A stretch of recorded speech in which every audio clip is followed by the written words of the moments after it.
Is it hard for you to talk about your sexual wants, needs, and desires? Well, you're not alone. It's hard for everybody, and that's no pun intended. Are you hard right now and can't talk about it? Well, if so, this podcast is for you. Hi, I'm Toby. I'm from the band Emery. I've also led a bunch of men's groups with the True Man Experience, and I'm working on this podcast with Dr. Stormy, who is an amazing sex coach who has helped so many people, and that's what we're here to do. We were here to open up the conversation. You need to be able to talk about your sexual desires, your wants, and yes, even your needs, and where you can take your sex life with your partner. So sit back, relax. We're taking listener questions. We're going to have a great episode. Join us because this is the sex education you always wish you would have gotten.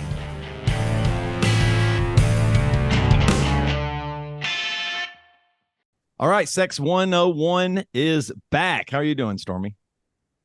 I'm good. How are you? I'm doing really good. It's super hot here in the Midwest. I don't know. No one ever seems like they moved to the Midwest on purpose, but I did, and I kind of like it. But sometimes I do miss the cooler climate of like Seattle, when I lived on the West Coast.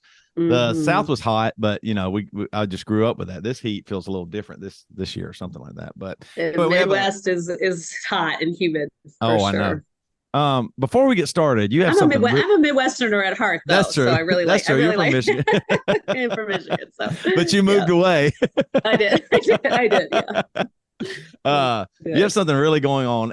Elevate your relationship. So you're doing this online course event. Explain it to the folks at home, because I'm kind of excited for you and for the folks to attend this. Oh, thanks. Yeah. So we decided to do an online retreat called Elevate Your Relationships, really broadening. One of the things I hear all the time from my clients and just, followers on social media and stuff is that they're settling for mediocrity in their relationships, or their relationship is just fine or good enough, and not just their love partnership, their romantic relationship, but all their relationships, how we parent, how we are as an employee or a boss, how we are as a sibling and a friend. And so, we are literally wired for deep connection and belonging. And yet so many of us struggle with this like surface level relating. So It was inspiring to me. I got a kind of a passion project to create this. It's a 3-hour online via Zoom retreat on how to have better relationships across all of your relationships, from the boardroom to the bedroom. And we're doing it via Zoom so people can join from all over the world, and keeping it nice and intimate, keeping it to no more than 30 people, and excited for that, and would love to have any of our listeners join, and just wanted to offer a special discount pricing for any of our listeners. So you can email me, stormy@lovedeeplab.com. I can send you the details. The retreat is Friday, September 8th from 11 a.m. to 2 p.m. Mountain Standard Time. So you can email me for the special pricing. And then also for our listeners, I'm going to do a bonus offer of 3 of our personal development guides to choose from 12 personal development topics as a little a special bonus for our listeners. And it's going to be great. So sign up quick. Yeah. And we'll put the link for the sign up. There's an actual sign up, lovedeeperlab.com ultimate virtual retreat. But we'll put that in the show notes so that you can just click right on it and get more information. Awesome. Very cool. And as always, you can even go to, since we're doing a little promo, you can go to emerymusic.com and see me and my band Emery play. If y'all want to see some shows, we got some coming up as well. So some really fun shows too. We're getting to play with one of my all-time favorite bands in Cincinnati, Jimmy Eat World. So that's like one of my, cool. So that's exciting. Yeah. So it's gonna be really cool. But anyway, when's that? When do you get to do that, Toby? That will be on September 9th. Okay, so cool. Saturday, September 9th, and then we go to Pelham, Tennessee, and play in a cave, and that's September 10th. So it's going to be fun. Wow. So our listeners could do a virtual retreat, go see you with with one of your mentors, and then go watch you in a cave. That's right. That's awesome. The cave in Tennessee is going to be really fun. That's going to be wild. Cool. So So do it all. Sex 101, we got you covered for all your education, entertainment, fun, everything for sure. So, amazing. All right. So today's episode, you and I have been talking about it before we recorded. It's called Cultivate Your Erotic Mind. And we've been talking about this. It's funny. Part of the reason for this topic is my girlfriend, when we first started dating, she said, "Hey, I was at the thrift store, and I always try to find books at the thrift store I've never heard about that are interesting to for like, self growth, or to learn more about myself and learn why certain things work, certain things didn't. She said, I stumbled upon this book called The Erotic Mind. And I was like, huh. I said, well, we've only been dating for like a month here. She hit me.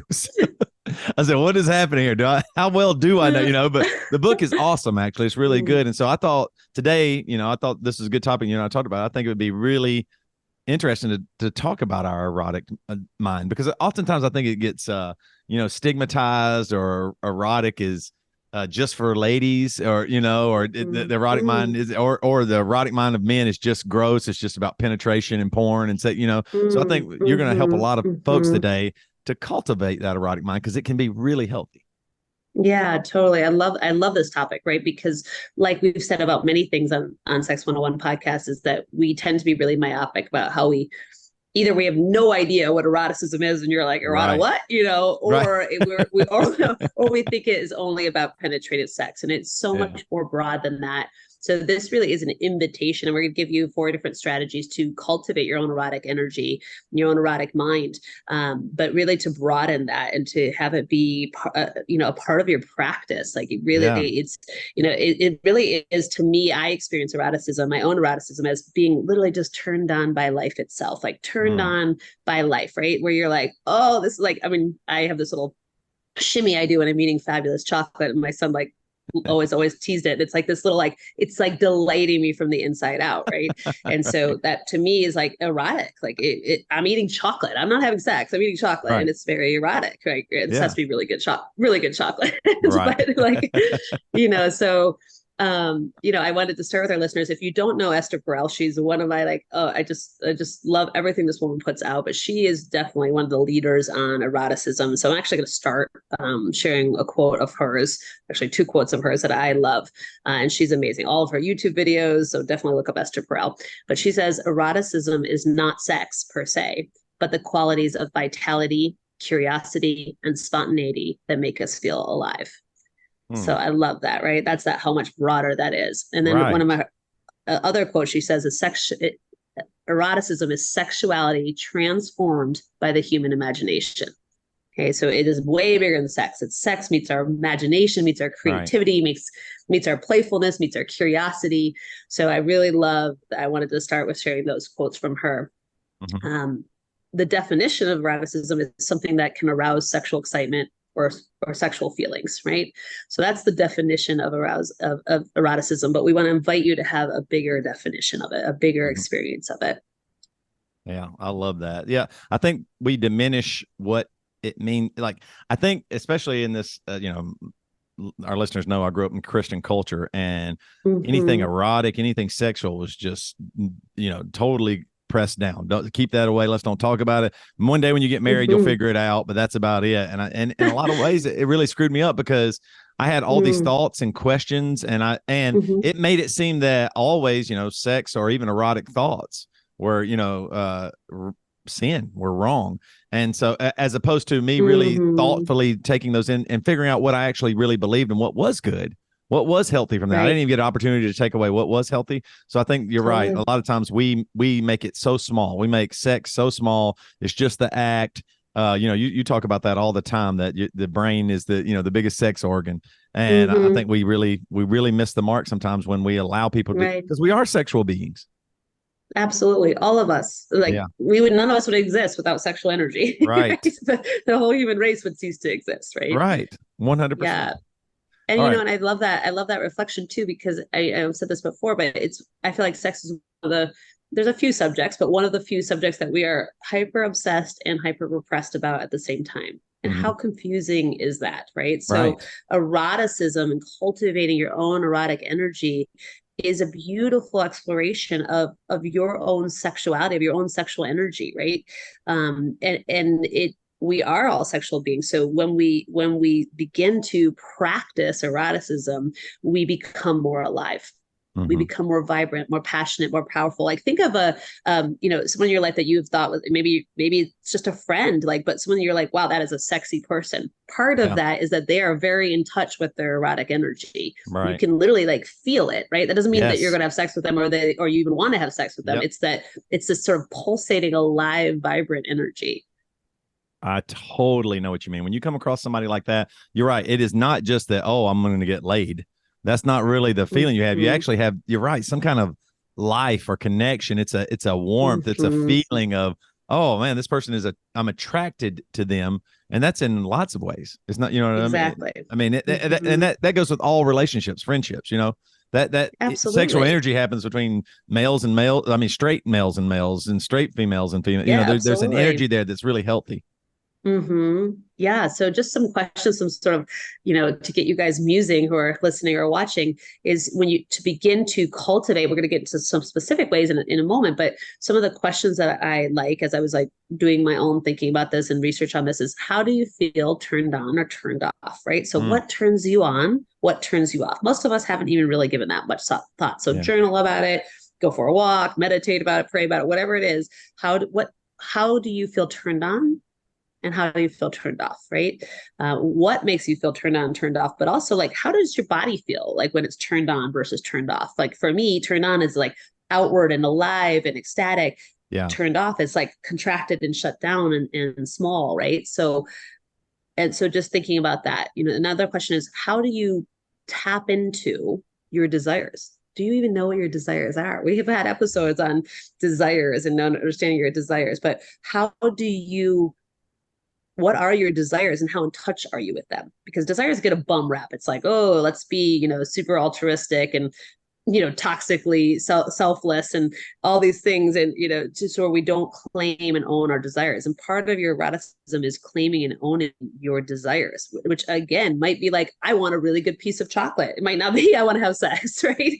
It might be like, I want to be held, or I want to spend time with a good friend. What are your desires and how in touch are you with them? Because many of us are very out of touch. When I'm working with my clients in coaching, we always do a really detailed desire map because so many of us don't even know what we desire. You're right. Both of those first two questions, I think people just like, I never really ask myself what turns me on and what doesn't. It's usually in the moment I go, oh, I'm turned on. Or, oh, there's boobs. I'm turned on. Oh my God, look at that butt. I'm turned on, but there's other things too. I can remember. This is this might be a weird thing to even say. I can remember one time I was like 11 years old, and I was sitting on the church pew. It was my dad, my mom, my brother, and me. And there was like a lady that was like flipping through a pages of maybe it's the Bible or a book she had, and the way the pages were like, like when you flip through a book, I got a boner. So I guess I was older than 11, but I mean, it was really early and I didn't know what it was really. And I was like, what is this? Why is that? Why can't I stop listening to that or looking at her or what she's doing with her hands? I don't know. I still to this day don't even know why that was. So beautiful. People don't worry. If you're around me and you have a book, I'm not going to get an erection, but it did get me. And I was like, and I never really questioned that or thought about it. Like, what was it? Was it the audio of it? Was it just a hand moving across the pages? Whatever that is. Like, I wish a lot longer. I wish, so long ago, I would have really thought, hey, what does turn you on? What do you like? What's the thing that turns you off? What's the, you're right. You're right. Your desires and your wants and what's working. I never really even really approached that. Yeah, totally. Right. And there's a whole world ASMR, like, right. There's a whole YouTube world about like sounds that might be really calming to you. They might be they might turn you on, that have nothing to do with like sexual sounds. Right. So there, it's really, our auditory sense is super profound. And so it sounds like it was a collision of sensory input for you all together that was erotic. Right. That's so beautiful. Like, and like that, I love that you're feeling like, wow, I'm reflecting upon that now as an adult man to look back and be like, cool, right? Like, that's super cool. Yeah, and at the time it was just the most embarrassing thing ever because I was in church and there was no, I did not even realize that was like for sex or anything at that point. You know what I mean? I was just like, oh no, something's happening down there. What if somebody see? And I was petrified. And it would have been so nice if somebody would have, I don't even know if anybody noticed I hit it really well, but they probably could have told they probably could tell Mhm. something was off about me. Hey, it's okay. These things happen. Don't worry about it. It's not a big Totally. deal. Instead of, sometimes the Mhm. shame that comes along with that. Absolutely, right. And that comes down to like a much deeper episode, a much deeper issue of normalizing our turn on, right? Like, I hope I'm turned on to my last breath. Like, if you're not turned on, like by life and by life itself, like Yeah. you're literally dead, right? So, this cultivating your erotic mind, your eroticism is a way to tap into your turn on, right? So, Mm. give it some thought about that. What turns you on? What turns you off? What are your desires? And, I like to think of eroticism as pleasure for pleasure's sake. And Yeah. that's really from the Esther Perel's work about it too, right? Is literally pleasure for the sake of pleasure, right? Mm. I've written things about what I call conscious hedonism, right? So the relentless pursuit of pleasure. If you're not hurting anyone else or yourself, like go for it. Be a pleasure pursuer, like Right. pursue pleasure, right? Um, yeah, it's really like it's a beautiful thing. And so pleasure for the sake of pleasure. Yeah. So just some aspects, like some things to consider that will help you tap into your erotic energy is, your comfort with your body, right? And that is a tough. We should actually do a whole episode on body love. We will, but how comfortable are you with your own body, right? We feel more in touch with our erotic energy the more comfortable we are with our body. Doesn't mean you Mhm. have to have a supermodel sized body or anything like that. It's how comfortable are you, right? And that is a work in progress for Yeah. everyone, man or woman. How playful are you, right? I think as adults in my other world, my business works a lot with children, and the my staff works a lot with children, and like children learn through playfulness. We as adults suck at that, right? We life can be so heavy, and personal Right. development can be feel so weighty. And so how do we add more playfulness into our life? As you get more in touch with playfulness, you will feel more in touch with your own erotic energy. Yeah. So your playfulness, right? And I really, really, really love the idea of bringing back play into our adult life, right? And that can mean literally like skipping down the street. I Right. actually have my clients do that. I did myself. Like, when was the last time you skipped? Which is actually like sort of challenging, but like it's playful. Like, I would say it's hard to skip and not laugh, especially as an adult. So like literally skip. Try 5 skips today and see what Yeah. happens. Yeah. You're right. You're right. I Mm-hmm. saw something the other day where somebody was saying, don't laugh during sex. And I was like, that just is wrong. That No, is not, well, that makes I would no totally sense. disagree with that. Like, I mean, the best times you remember in your life, you were laughing. You know what I mean? Like Yeah, you were sharing maybe a moment with somebody. Somebody said something funny, and you would die laughing, and you would, So why wouldn't totally. that be a part of eroticism? Of course, it would be. Right. Right, exactly. No, absolutely. Like playfulness, laughter, right? And that also like to the next quality, which is openness. How open do you feel to yourself, to a partner or potential partner, right? How open do you feel to looking at your own shit, right? Like I would Yeah. say, like not just your sparkly parts, but like all your parts, right? So, interestingly enough, eroticism, we tend to outsource it, right? We think about eroticism between me and a partner or me and someone else. But Yeah. eroticism is like an inside job. It's really about your own relationship with yourself, mostly about your own relationship with yourself. So, the invitation is to shift that mindset, which is the first tip. So we're going to just get right into that. But shifting the mindset to think of eroticism as an inside job, your erotic Mhm. energy as an inside job. Like, don't outsource it. Don't put it on a partner to stimulate your own erotic energy, right? So Yeah. that's the first tip, first way to cultivate your own erotic energy is that mindset and attitude shift. A, making it broader than sexual energy, and B, reclaiming it. Like, Yeah. really get in touch with your own relationship. Don't outsource your eroticism. Yeah. That makes a lot of sense. Yeah, and it's a big mindset shift, right? Most of hopefully this is an interesting topic to people because they're like, I don't even know what erotic energy is, right? Yeah. Right. So that's okay. Right. That, by the way, that makes you like most people. So this is that invitation. So Do that's you that do you first tip. find it like when you're working with couples and stuff like that? Do people put their erotic pleasure on their partner, or like is that one of the Yeah. big issues that hmm people have? Yeah. It's a really common thing. I would say, like, I just had the privilege of lecturing to a group of women about like sexiness, and we tend to outsource our sexiness, right? We say like, what does my partner think is sexy? It's like, yeah, that's great if you want to know what your partner thinks is sexy, but sexy is an inside job. Eroticism is an inside job, right? Confidence Yeah. is an inside job. We tend to do that so often, particularly in monogamous relationships or long-term relationships, to make that our partner's responsibility, right? Yeah. And I say that with grace and compassion, right? And I've been there myself, even to like make our orgasm our partner's responsibility, right? So Right. this is that reclamation piece of it. And it doesn't mean that your partner doesn't impact your erotic energy. Of course they do. And they can turn it on or turn it off, like help you turn, but how do you turn on your erotic energy or turn off your erotic energy? Yeah. So that reclamation piece makes you more powerful, not less. Wow. That's awesome. Yeah. So that's the first one. The second one is to seek out, this is a high call to action, but our listeners are amazing. So I want you to seek out time each week to be sensual, each week to be sensual. Okay. So I didn't say sexual. I said sensual. And you don't need a partner for this. So you might be single, and I still invite you just as much to seek out time each week to be sensual. So that might mean, well, what does that mean? Well, it's going to mean different things for everyone listening. So for me, time in the mountains is a sensual experience. I feel closer to myself, closer to God, closer to my body when I'm in the mountains. Right. For some people, they'd be like, oh, I hate it. It's buggy. I'm worried about snakes, whatever, right? Like that would not be Right. sensual for them. So what's sensual to you? And by the way, this doesn't have to be like a whole day experience. It can be moments of sensuality. Mm. So sipping my tea in the sunlight is sensual experience for me. I do it every morning as part of my practice, right? Yeah. As much as I can find sunlight. So what's sensual to you? Do something each week to tap into your sensuality. But I think people feel a little goofy doing that, or like, but you're right. That is something that you need to do, because it's the same way. Like I even know from like my past relationships, my marriage that ended.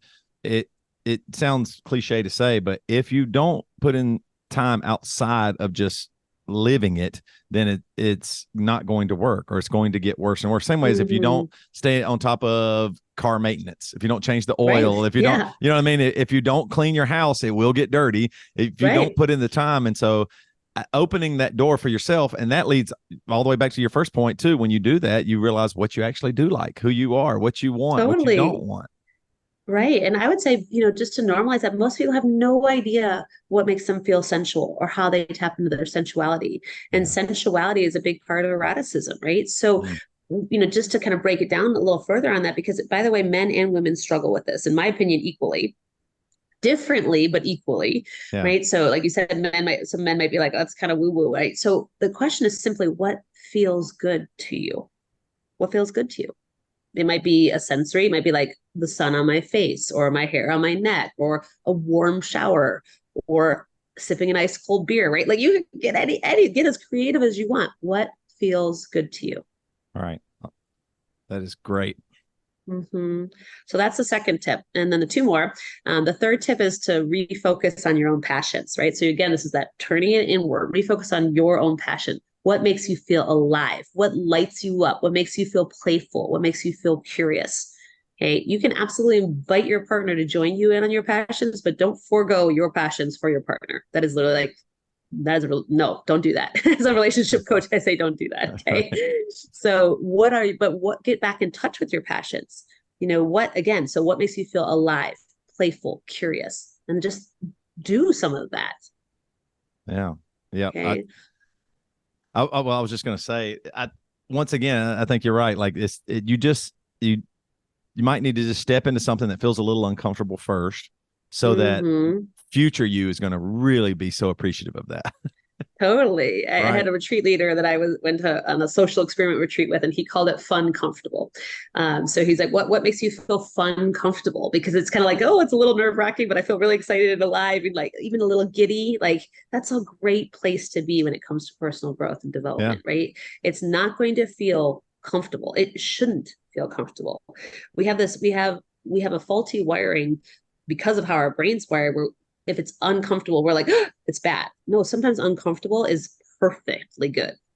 Yeah. So, and I'm not saying to go into trauma response. It's like, be thoughtful. Like we don't grow in our comfort zone, literally by design. It's comfort zone for a reason. We grow at our edges or beyond.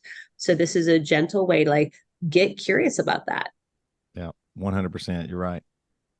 Yeah, awesome. And then the last tip, the fourth tip, is to bring in your imagination. And Esther Perel is amazing. She has amazing work on this.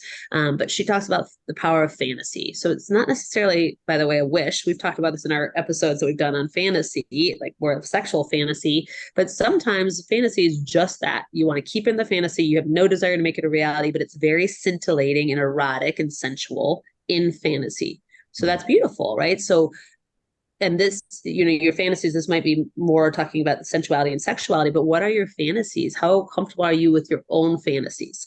And don't shame yourself for your fantasies, right? Yeah. They are normal, they are welcome, they are beautiful. And so people ask me a lot, how do I start to like be aware of my fantasies? There's lots of ways. Like there's different books and there's literally lists of common fantasies that you can find on the internet. I think erotica is a beautiful way to start to get in touch with your fantasies. There's so much erotica right now. Erotica is like exploding in the book world on Amazon and things like that. Interestingly enough, half of Amazon's best-selling erotica is about BDSM, like kink and male dominance. And I'm like, as a woman, I'm like, we need to shift that. I should read an erotica book in all my free time.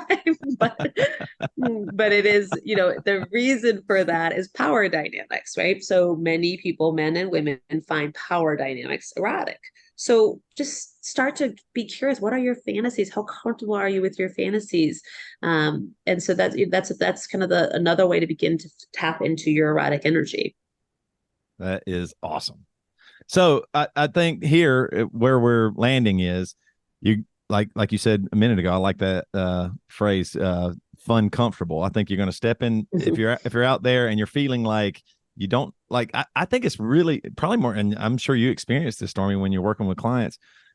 A lot of people just don't know who they are sexually, right? Like they just don't even like they've either been told to suppress it, or they've avoided it, or they haven't had much experience, and so they feel embarrassed to even ask questions even of themselves. And I think this is a great start to opening up sexuality to you in a way that's way more broad, way more open, and maybe even safer and more honest than you've ever experienced before.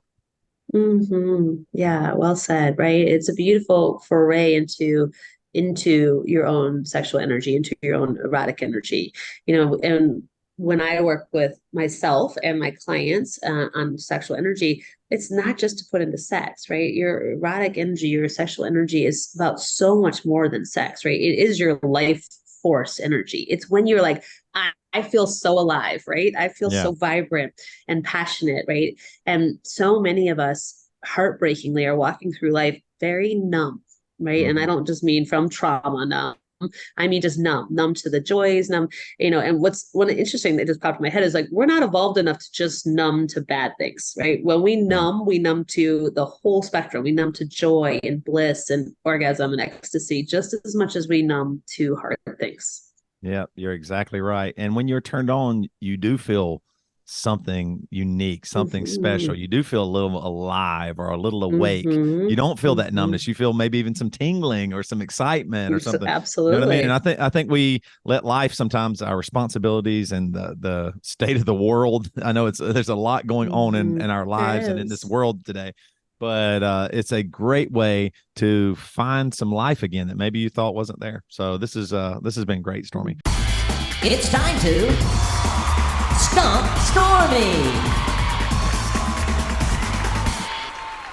All right, I have a good Stump Stormy, I think, because you were talking. The last one was talking about fantasies, and this comes from I think it's Business Insider. Actually, they did here's what women fantasize about the most, and they did a study of 1,500 people, 1,500 men and women, ages 20 to 40, and of the 799 women studied, 6% said they were homosexual, 12% said they were bisexual, and the rest identified it as heterosexual. What do you think? What do you think are the 10 most common female sexual fantasies? Oh my gosh. Well, okay. See if you can get number one. What do you think is number one? And we're talking about sexual fantasies, right? Yep. Maybe I've got a couple. Sex with a stranger, I think, would be up high on there. Let's see here. Yeah. I think that is on here. Yeah, sex with a non-spouse acquaintance. Yeah. I think it was seventh. So it was seventh on Okay. the Oh, list. so I didn't get number one. Yeah. Number one So, is and these are, seems pretty rare. I'll give it to you. Sex in a romantic location. oh, I was Just gonna say I'm in public was what I was gonna say yeah. actually, but Public was yeah. number 9 actually. Okay. Yeah. So sex. Yeah. Number 10 was sex with more than 3 people, both men and women. Yeah. Yep. Being dominated sexually, sex with non-spouse acquaintance. We said masturbating my partner. Mutual masturbation. Then the next one was being masturbated by my partner. Mm-hmm. Performing oral sex on a male, taking part in oral sex, and then number 2 was sex in an unusual place. So it was an unusual place or a Yeah. romantic place. So both of those, yeah. Beautiful. I think that's I love that. What I love about that is like the number one fantasy for women, according to this study, is something that we should all be doing. yeah, Right? But like, right. let's have sex in a romantic place. Let's make that like, I don't know, maybe someone wants it just to stay in fantasy. But for me, I'd be like, let's make that a reality. Yeah. You know? And I think too, part of that is that that's thoughtful. There's some thought behind that. Where is the romantic place? What is it going to look like? Where do we feel like we want to have sex? All those things that once again, sex happens so much outside of the bedroom. It's not just, great sex happens outside of the bedroom too. Absolutely. All right, let's get to some listener questions.